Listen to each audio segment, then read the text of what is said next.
Good morning, everyone. Welcome back to the second day of the conference.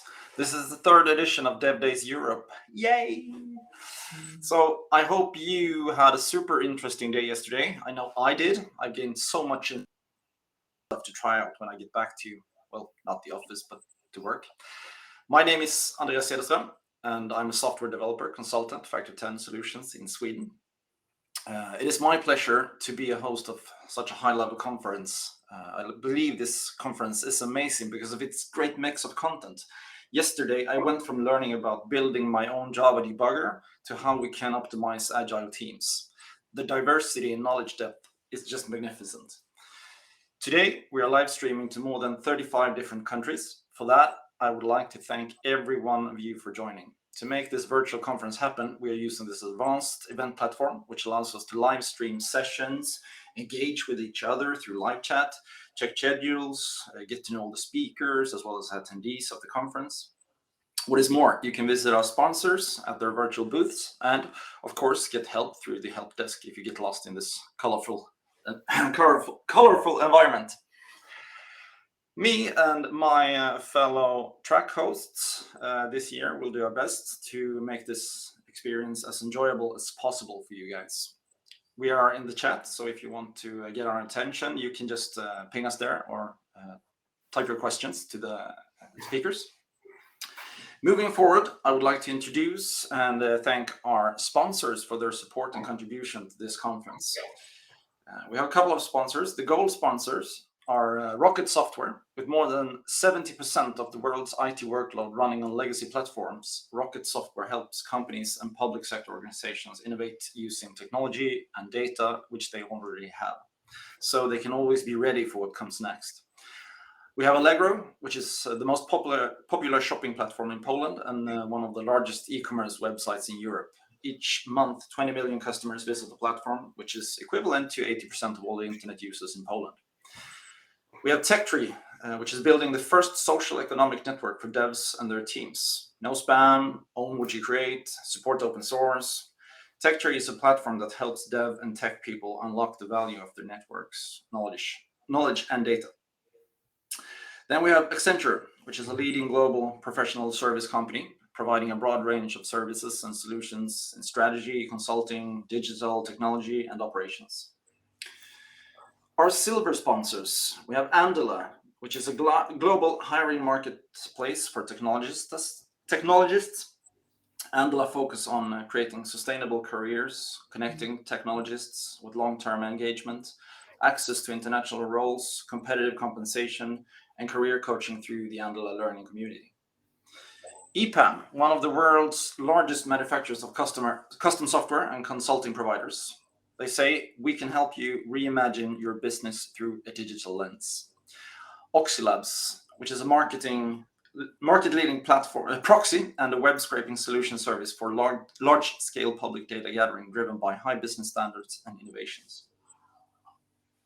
Finally, the bronze sponsor, For Finance, is one of Europe's largest digital consumer lending groups with operations in 9 countries. Besides these, we also have a knowledge partner called Pact, who will award the most active Dev Day conference attendee with ebooks. So if you guys participate actively during the conference, rate the sessions, ask questions, you can win a book from Pact. After the conference, the most active attendees will be selected. So that's a little carrot for you guys to be active and ask questions. Yesterday, all of you were amazing in participating with thoughtful and smart questions to our speakers. I have a feeling that today is going to be even better. I would like to encourage you to be as interactive as possible during the conference, to focus and enjoy. The sessions become so much more alive when you bring questions and insights to the speakers. Enough talking from me. Let me introduce today's keynote speaker. He is the general manager of Grand Parade, which is part of William Hill. He's also a lecturer at AGH University of Science and Technology, leading courses which he designed for the future engineers. He's known for giving others a sense of comfort and stability in the face of uncertainty. And today he is here to share with us some of the tools to increase trust between both individuals and teams, So please welcome Tomasz Manugiewicz. Welcome, Thomas. Are you ready? Thank you very much for such a warm welcome. Yes, I'm ready. I would love to. You guys, I Great. appreciate that you are here. So let's get it started. Yeah, go take it away. All right. So I will be sharing my screen as always. On this kind of presentations. So give me just a second. You should see right now my slides. And yes, so we can start. So today, I really appreciate that you joined my session, and I would like to tell you why trust is so important in software development. I was a software developer in the past, like years ago, I was developing Java applications, and at that time, I was focused only on the tools and the source code that I was writing. And today, within 45 minutes or so, I would like to tell you something more about developing software, why it's so important to pay attention on trust. Some of you may have heard about the term VUCA world, which means the world that we live right now. And there are four aspects that they define the aspects of nowadays world. That nowadays world is volatile, uncertain, complex, and ambiguous. That acronym started living in our world, I think 20, 40 years ago. But right now, actually, Thomas, we are... Yep. Could you please hide the little screen sharing toolbar? There's something blocking the presentation. Sure. Thank you very much. Thanks. Obviously, thanks. So it was in the past describing our world in general. But also, on the other hand, we live in a software development world. I can say agile world nowadays. And what I observe is the market dynamics that we have, unknown requirements, complex problems, and ambiguous estimations. If you are the developer, or even if you work in the software development, not only as a developer, but other roles like QAs, analysts, project managers, Scrum Master, and so on, that our market is really dynamic. Every day, new companies are popping up, new startups are popping up, and we would like to have more systems to help us on a daily basis.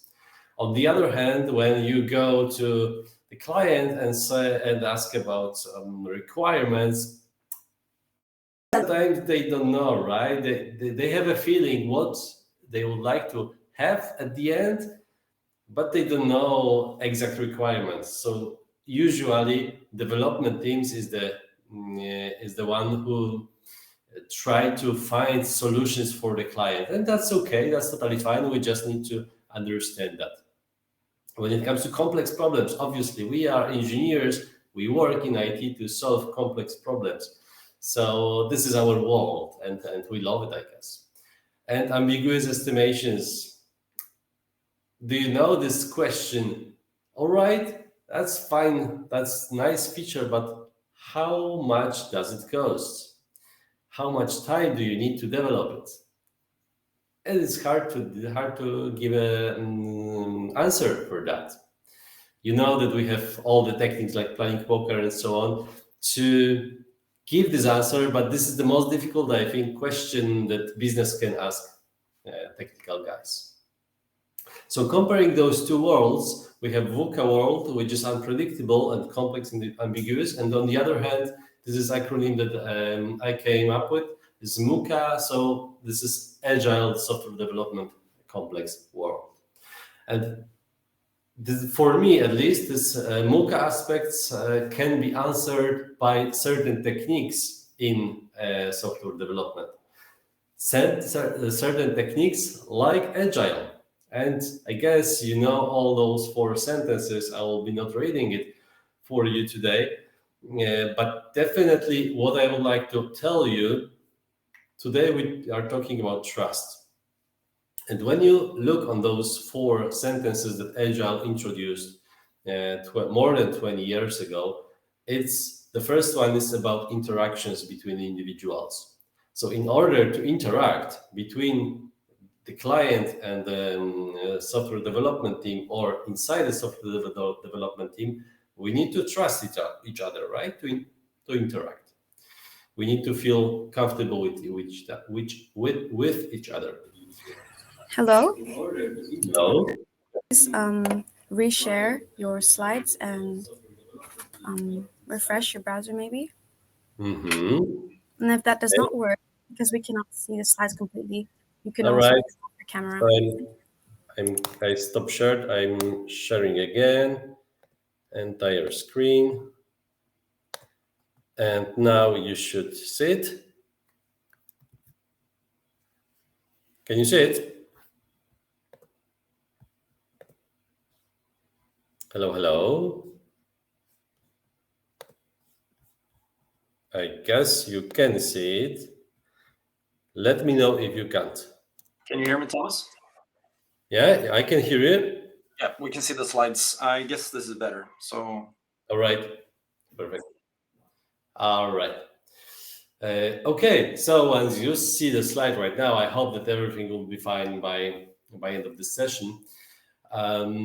You can see Agile Manifesto, so 4 aspects. And I was talking about trust, that we need trust in each and every aspect of Agile Manifesto in order to collaborate better.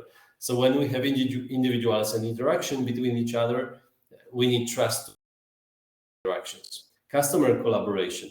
It's definitely important to have trust in customer collaboration piece, because when you have a contract with the customer pays the bill at the end of the day.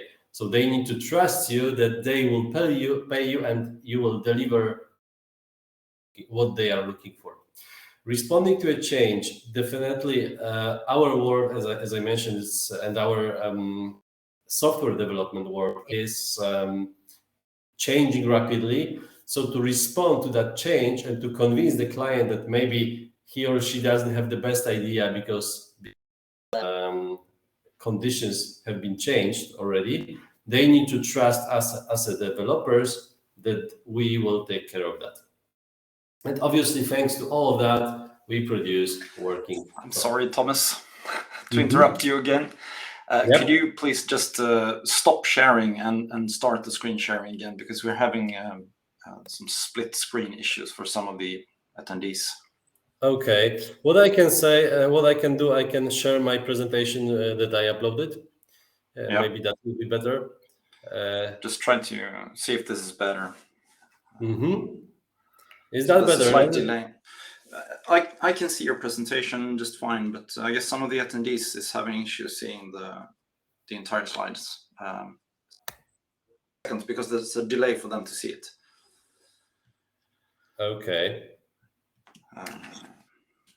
So I will just go through the slide that I was talking to. It was about trust.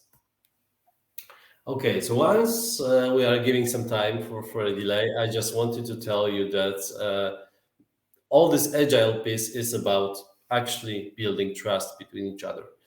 So collaborating, responding to change, interacting with each other, we need trust. And now I hope that the slides are refreshed right now. And now I would like to tell you what that means, trust. Because for me, as an engineer, I didn't know how to understand the trust. Hello, it's me again. Yeah. Okay. Can you try turning off your camera to see if we get this? We're having a lot of issues. See if this works. So just keep going, and I'll stop you again if we have. Okay. Issues. That's fine. We'll just try that. Okay. So trust. I was doing some research about how to establish trust, and I found 2 aspects of trust: the cognitive aspect and the emotional aspect. As an engineer, I wanted to know, especially about this cognitive aspect. What does it mean? How to establish cognitive aspect of trust? And I found that cognitive aspect of trust is transmitted through thinking, while emotional aspects is transmitted through feeling. So when we think about cognitive aspect, we think about skills that we have. We think about our knowledge or our counterpart knowledge and experience. So basically, we people interacting with us, they think if they can rely on us, if we will produce the good software for them, if we are able to code in Java, for example, or if we are promising moving to cloud, do we have expertise in cloud solutions? And based on that, if we have it, people see the results that we are delivering. So if we are delivering results and concrete software that they're answering clients' needs, they definitely feel that they can trust us from this cognitive aspect. There is another aspect, emotional aspect. Emotional aspect is transmitted through feeling. So what's that? This is more difficult for me as an engineer, but I also wanted to check what's that. And I found that emotional aspect is about our intentions as a human beings, about our openness and about our honesty. So basically, if people see that our intentions are good, that if we are open, if we can tell them directly what we would like to have and it is our opinion, even if this opinion is difficult to tell to the client, that's honesty. For example, sometimes it means that we need to have a tough conversation with the client and say, look, your expectations are too high. We need to move the deadline, or we need more money or something like this, or we will basically not develop this feature because we think that it's not valid anymore on the market. And this type of conversation is difficult. However, it proves that you are honest with your client or with other teams. And if you have that, so if you have positive intention, if you are open, if you are honest, then people see that you can be in integrity. It means that your words follow your actions. And if we have those two aspects of trust, people can rely on us, basically. So that's something that we can help ourselves. So thinking, I will just check if the presentation's okay, slides okay, everything is fine.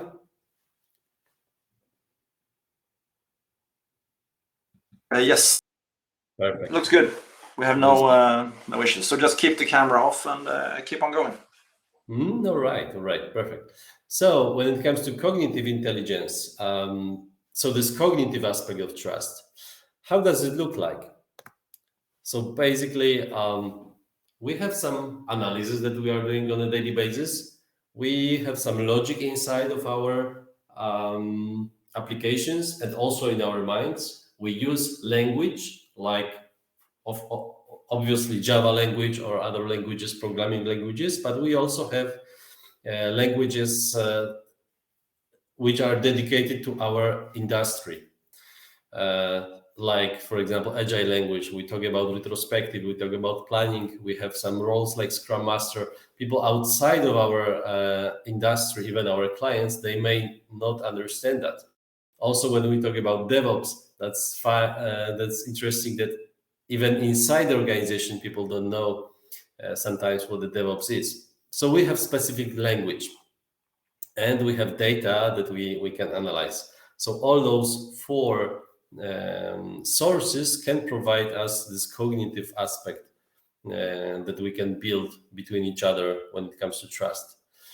But there is also a bias that we can have. So if we collect the data, if we know the language, think logically, and we do the analysis, we can also make some judging. And this is not useful for building trust between each other, because judging means that you judge people or judge processes based on what you see, but you are not open to see other perspectives. So I just wanted to tell you that we sometimes don't know that we are judging, but we need to remember about it to avoid this kind of behavior. And the second aspect, which is emotional intelligence, and this is even more tricky that I mentioned before, because emotional intelligence and emotional aspect of trust is connected with our emotions, our mood, and our non-verbal signs that we can send to the world. But also it's about emotions of our teammates, is about the mood of our teammates. So first things first, we need to be aware of our emotions and our mood and state that we are in. And thanks to that, we can understand ourselves, first things first, and understand what makes me, for example, angry, or when I'm scared. Why do I need to scare? What happens inside of me? And then if I have this knowledge, I can observe others. And I can see that my colleagues, for example, from operations team, they are afraid of something. So I can openly ask them, hey, I see that I gave you the package of my software and I see that you are protecting something and you are something. What does it mean? And we can have this conversation. So open conversation and brave conversation can open up us to build connections between ourselves. And what's the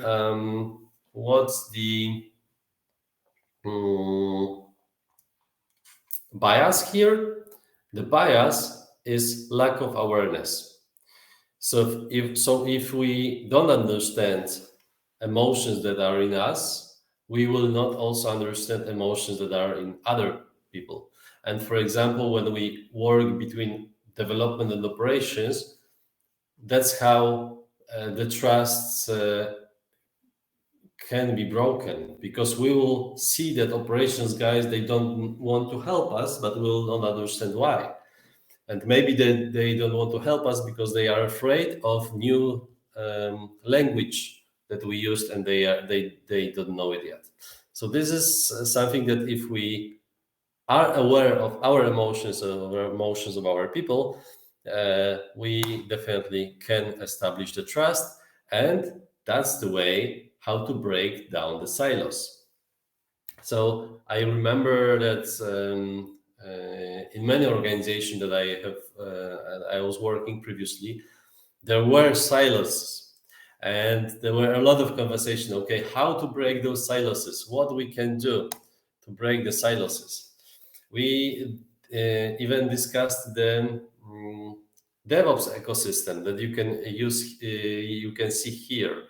There are a lot of tools that companies are using to produce software, and those tools support different types of activities. I don't want to say stages, because we don't live in a waterfall world anymore, hopefully. But there are different activities like building software, like testing software, like deploying software, and so on and so forth. And we have a lot of different tools. So the answer in the companies were, okay, we have silos. Let's introduce the new tool. Let's introduce Puppet, and it will resolve all the issues. And we're introducing Puppets, and the issues were there still. Obviously, we renamed teams, renamed departments to break the silos, but it's not that easy. It wasn't so easy. So what's the answer? The answer is that if you have separate people working on separate tools and separate stages or aspects of building software, and they don't trust each other, you will have the silos. No matter of the structure of the organization, no matter of the tools you are using, techniques of development, software development. If people who build the software will not trust people who test the software, that's where the silos comes from. Also, when we talk about DevOps, development plus operations, and all this movement, it is about developers, operations working together, but they need to trust each other to work together. So how to remove the silos?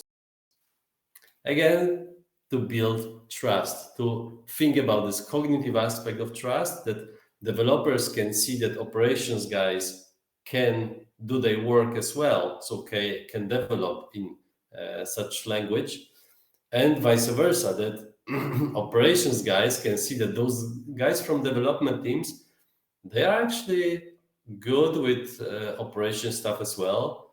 They know how to deploy on production. They know how to operate on AWS.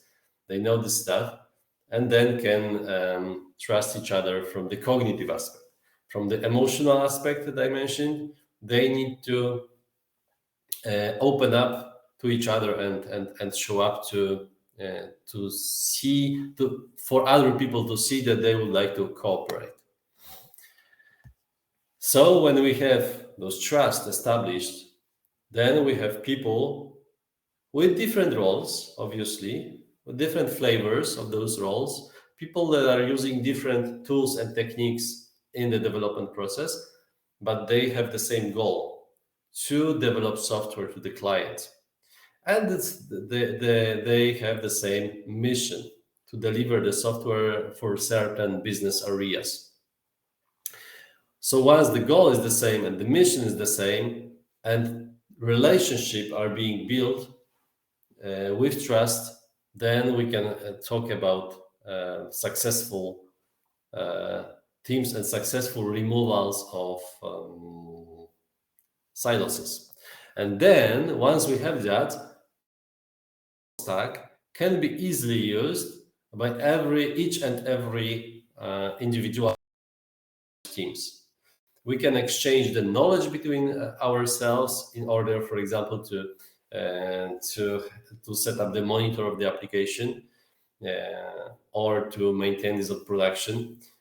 We can have on-call rotation, including developers and including operations. We can have a lot of different and various techniques of software development in order to produce the software. And let's think for now about pair programming. For example, give me just a second. I will stop share and start share again because I have the slides that I would like to show you. So bear with me and let me know if you see my screen right now. Okay, I know that there is a slight delay, so I'm sharing right now a slide about DevOps evolution model, and let me know if you see the screen. In the meantime, I can tell you about this model. So the DevOps evolution model is defined by Puppet, and it was defined in the DevOps report in 2020, so 2 years ago, and there are 5 stages. I will not go through the details of those stages, but I would like to tell you and show you that... Thomas, we can see your screen, but it's super, super small. Can you try just resharing it or something? Super, super small? You mean... Yeah, it looks weird. How about that? Give it a second. Still super, super small? Well, in my view, it looks great. Just waiting for the attendee view as well. They're a couple of seconds behind us, so all right. Let's hope this works. Great talk, by the way, this far. I love your thoughts. No, it's still super small. Can I ask you to reload the browser window? You will leave the session, but you will come back and start sharing again. Okay. So bear with me then. Yes.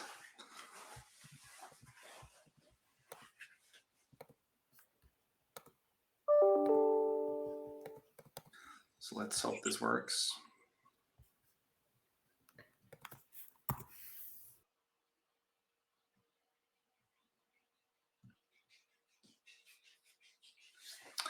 Thank you guys for letting us know when these things happen. We'll try to sort it out as fast as possible. In the meantime, you can, of course, think of a couple of great questions you could ask Tomasz when he comes back. And hopefully we get a working screen share this time. Okay, I'm here. Hello again, Tomasz. Welcome back. Maybe I will just upload the presentation one more time.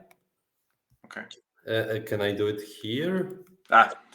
You can do it later. Just share the presentation now. Okay.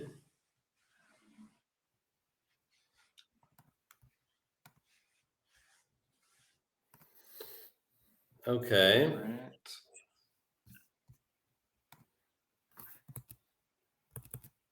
So I'll turn off my camera as well, and I hope all the attendees can see your entire screen this time. All right. Are we live right now? We are live, but I think this is yeah, you can go on. We can see your slides. So take it away, Thomas. Thank you for your patience. No worries. So I was talking about this DevOps model, right? Before just doing this magic stuff. And I would like to tell you about the stage number 5 and stage number 3, stage number 3, 4, and 5, because in stage number 3, in this model, you have individuals can do work without manual approval outside of the team. So DevOps models say that if you are on the stage number 3, you don't need to have manual approval outside of your team. What does it mean? And I know that my teams that I was working with, it was difficult for them to get rid of this manual approval, because every time there was someone like product owner or some person from the business who would like to say manually, yes, I would like to approve this feature to go to production. This is about trust, right? That business need to trust developers, that they know what they do on production. Talking about stage number 4, when we are on the stage number 4 in this DevOps evolution model, these security policy configurations are automated. What does it mean? It means that security team needs to trust developers that they automated security policy well, right? This again about trust. And stage number 5, self-service. So it's full automation of DevOps stack and security involved in the technology design and development. And again, what does it mean? The development teams need to trust security guys to include them in this design and development process. So once again, trust is crucial. And if development teams, for example, see this cognitive aspect of security teams, that those guys are actually, they know what to do and they are keen on developing in our language, for example, Java, they'll allow security guys to join. And that's the slides that I wanted to show. This is the slide about Brené Brown. So I wanted to give you some quotations and tell you something about. So Brené Brown said that trust is not built in big sweeping moments. It is built in tiny moments every day. Brené Brown is the American psychologist who do the research and tell and say and speak about trust, about being having a courage and building trust and relationship with each other. She has a lot of different researches. I took this aspect of her work. I definitely recommend you to Google Brené Brown, to look at the Netflix. There is one document about this lady, so definitely encourage you. And today I just wanted to tell you something about this piece, those pieces of moments that we build trust in development teams. So when we think about technique like pair programming, we are not live. I would love to ask you the question about pair programming, but we are online, so I hope that you can feel for yourself this technique, and I hope that you had a chance to experience that. What I would like to tell you today about peer programming is about difficulty that people may have. And working as a coach previously, as agile coach, I had a lot of questions from developers. Do I really need to do that? Pair programming, should we do that? On the other hand, I was having questions from business. Oh, guys, do you need to have two people developing the same feature? This is 2 times more expensive. So this is about fear, actually. In development teams, this is fear about fear of being assessed. And actually, this is fear of rejection. Because if we work together or something, there is one person who is more senior or who has more knowledge, and the other person who may have less knowledge in certain aspect. Obviously, there are a lot of different aspects, so they can exchange the knowledge. But some of the developers are not really into pair programming because of this fear of being assessed or fear of being rejected. That, oh, you don't know how to code in clean code principles, so we don't like you. So it can be the bias that people can feel fear. And also Brené Brown is talking about fear of rejection. So instead of this fear that we may have while pair program, we can have a courage. So we need to be courage to say, yes, I will be pair programming with you guys. I may not have this amount of as you have, but I would like to learn from you. That's about courage. And also it's about openness for belonging. So I would like to belong to the group that do the pair programming. So I will open up my expertise and I will show that sometimes I need to learn something. It is also about the fear from the client perspective. They may ask, as I said, they may ask, why do you have 2 people working on the same feature? It's 2 times more expensive. And what developers can say, yes, but the quality will be better. It's trust me, trust me, it will be better. But those business guys will, at the end of the day, pay for it, so they need to trust us. How about code review? When we do code review, pull requests, and so on, this is the same. We are assessing, or people are assessing the code, but there is aspect that people can be afraid of assessing the author. Sometimes, and I observed that in the past, that sometimes in the tool that we use for code review, there are a lot of ping-pong questions back and forth. People, they are sitting in front of each other, but they are putting a lot of comments to the pull request. This is about the assessing of the author. They are not focused on the code; they sometimes focus on the author, and people may be afraid of that. On the other hand, that's a quotation from Amazon, that Amazon said that increased communication and collaboration in the organization is one of the key cultural aspects of DevOps.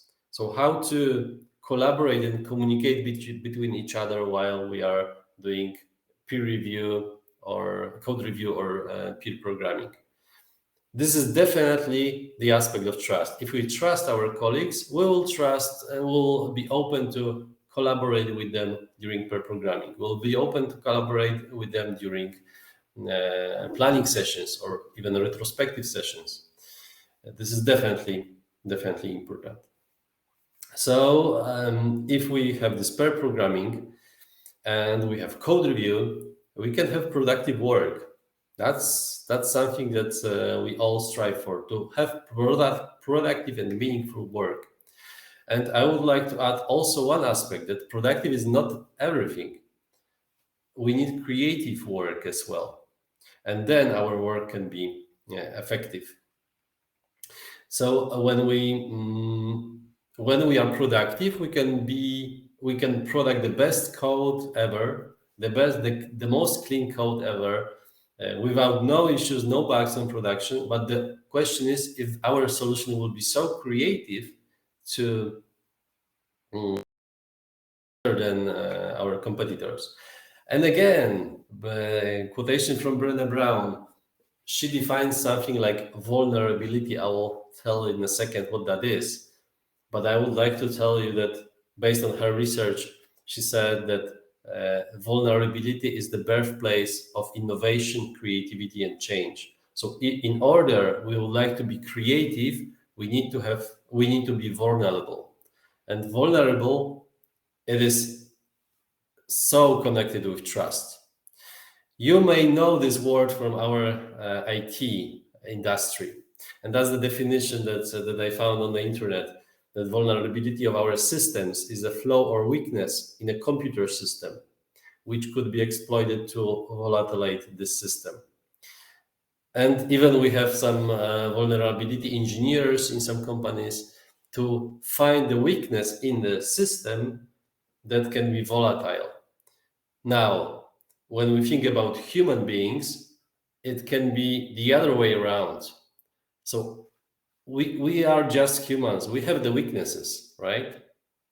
And be vulnerable as a human is to the world and to be open to the world that, yes, today is not my best day.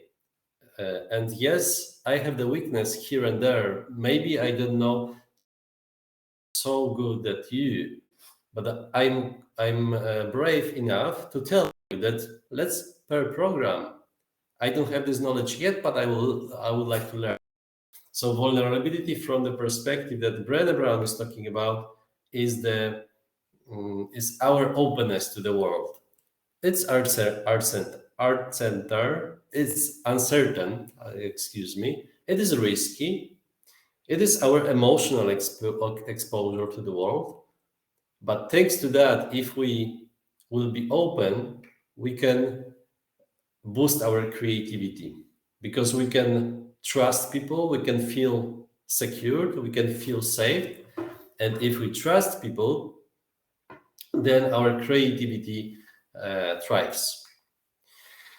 You may know something about Shuhari stages. If you don't know, I can tell you that this is coming from Japanese martial art, and those are 3 stages that you can practice while practicing martial art. So the beginning is obey the rules. This is the first step, shu. So basically you need to trust others. Then you can bend the rules. So you know the rules already, but you can, and people need to trust you that you will be able to use your knowledge and skills in a good way. At the end, ri means in Japanese that this step is be the rule or create the rule. And you need to have a trust to yourself that you are able to create the rule. So then, when you trust others, when others trust you, and you trust yourself, you can build relationships with people, deep, high-quality relationships. then if you show them, if you are vulnerable with them, so basically you are honest with them, what you are lacking, what you need in relationship in development teams, you can establish those relationships. Well, I'm talking about establishing relationships. How does it work in the software development teams? But 2 years ago, it was difficult for us. It was really difficult for us, for the whole industry, but we survived. We survived. That's good news. We managed to move everything to online. We moved our work to online. We moved our relax to online. We moved our concert event and schools and private meetings. We moved everything to online and we survived. I've heard about some people who even moved gyms to online. I haven't tried it. I didn't try doing online exercises, but I've heard that some people tried. So they moved everything. And we survived, but is surviving everything? Are we here to just survive? I think that we're here to thrive. So then how to thrive? How to be on this learning curve and thrive? This is the cause of everything that can help us thriving. It's oxytocin. Oxytocin is being in our brains a chemical, a neurotransmitter that is being released in our brain once we build a relationship with each other, once we feel we can belong to each other. If we build, this is also a situation when oxytocin is released. So again, the same aspect, but from a different angle, building trust can help us in producing software, but it also can help us in our mood and our quality of life. So just going of my presentation, I would like to rephrase and mention that DevOps techniques that we have and agile techniques, but especially those DevOps ones, help us, first things first, building software, because we are here in our companies to build software. The other aspect of that is that we build relationships and we build trust. And once we have those three, we can really belong to the group. We can really feel that we belong to something bigger than just us. And this is connected also with some communities that we have outside of work, but still about coding. Some of us have communities like open source communities that we contribute to. And that's exactly the reason. We would like to belong to the group that is bigger than us, that the goal that is fulfilled in this group is bigger than just ourselves. We don't have the money for belonging to open source group, but some of us still do that. And that's because of belonging. And at the end, I would like to leave you with one more quotation from Simon Sinek this time. That team is a group of people. This is not a team. Is not a group of people that work together. The team is a group of people that trust each other. So trust is crucial for our personal lives. Trust is crucial for our software that we produce, and thanks to that, we can establish more high-quality relationships, and we can win the competition with other IT companies. So thank you very much for this time today. I hope that even with this turbulences with the slides, the session was interesting for you, and so we have a couple of minutes for questions. I will stop sharing and maybe try to turn on my camera for people to see. Thank you, Thomas. Can you hear me now? Yes, I can hear you now. Perfect. Great, everything's working. Thanks for a lovely presentation. Very, very thoughtful indeed. Love it. So we actually got a couple of questions. Are you ready for some of them? Yes, obviously. Or I'm not sure if they're just questions. They might be actually answers to the first question. But okay, here we go. What can you do about silos forming naturally due to certain viewpoints or attitudes that people hold? For example, when someone thinks that I am indispensable, these are my scripts or procedures or code, I don't want to share them, presumably because of job security or ego. What can we do about those attitudes?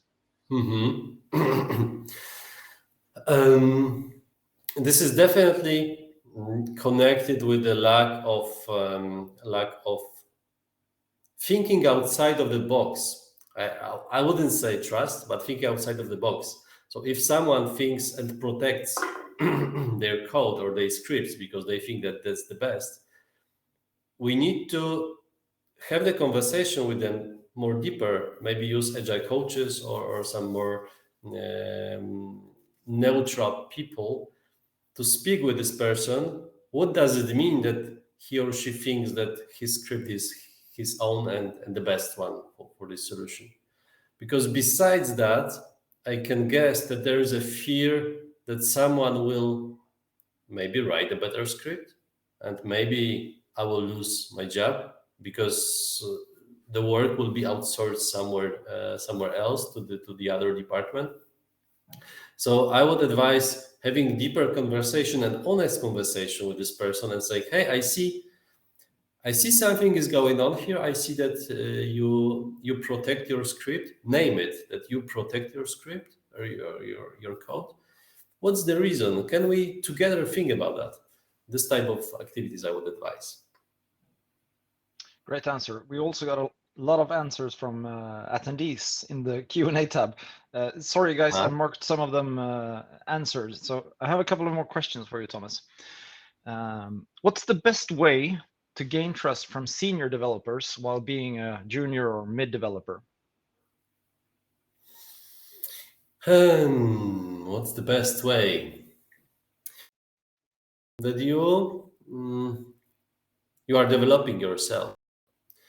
I mean that if there are senior people in the company, they need to see that you invest your time, even your person, to develop your skills, because passion is something that always works in this type of.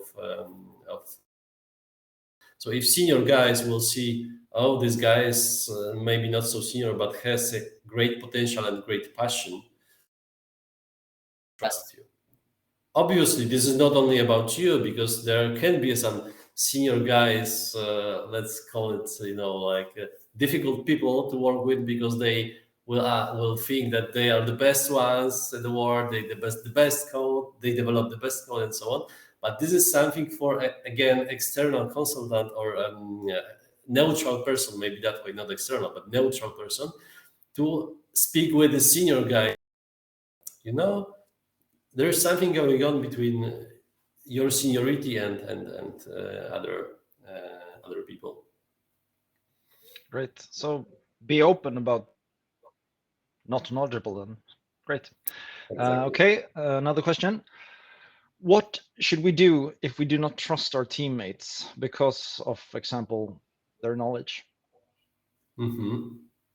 This is this aspect of tough conversation that I mentioned.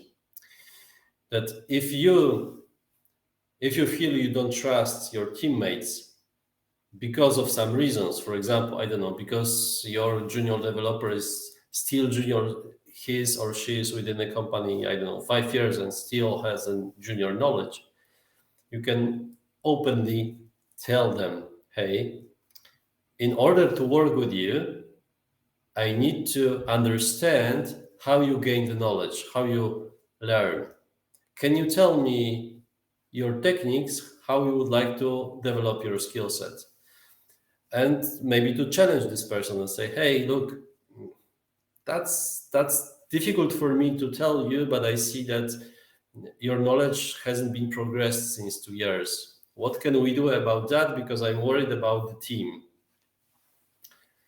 So this type of open conversation. Great advice. I don't see any more questions. Yeah, we have more questions. Sometimes great developers join the team. They are the strong from technical perspective, but they are not interested in working with the team. They come late to meetings, not responding, etc., etc. How to include such developers into a team? How to motivate them to become part of the team? When it comes to motivation, there's a certain aspect that you need to show them their benefit. So this person benefit. If this person doesn't want to show up on the meetings or came late or something, maybe this person doesn't see the value for him. Maybe he or she feels like this meeting is boring, or at the beginning there's a very complex situation, but maybe he or she can think that at the beginning there's always a very junior discussion that I don't want to take part in, and that's my he or he's late. So again, having the open conversation and say, hey, I see you are late on the meeting. We need you on this meeting because we need your engagement. What's the benefit that you can have from being with us from the beginning? Great. We have to wrap up, but I have one question left, which I think is a great question. If the trust within the team was broken once, how could we repair it?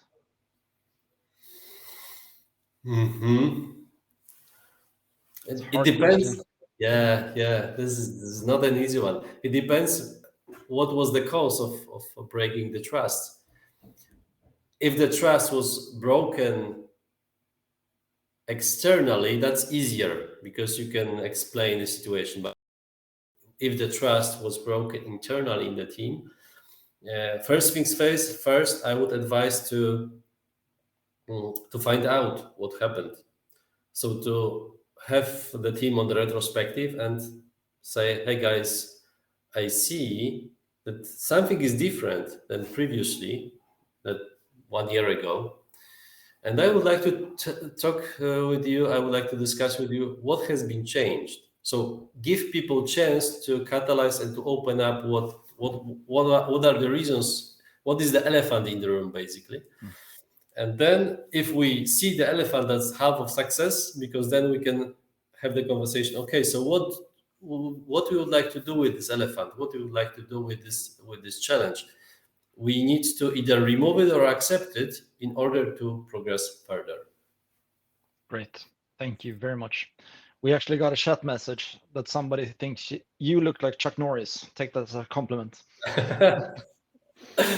Thank you very much for a lovely presentation, Thomas. We need to take a quick break because the next sessions are starting in like almost 5 minutes. So thank you very much. Grab a cup of coffee and we'll see you soon again. Thank you.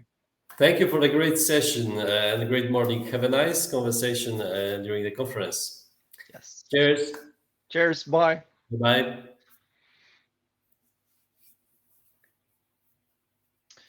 Good talk.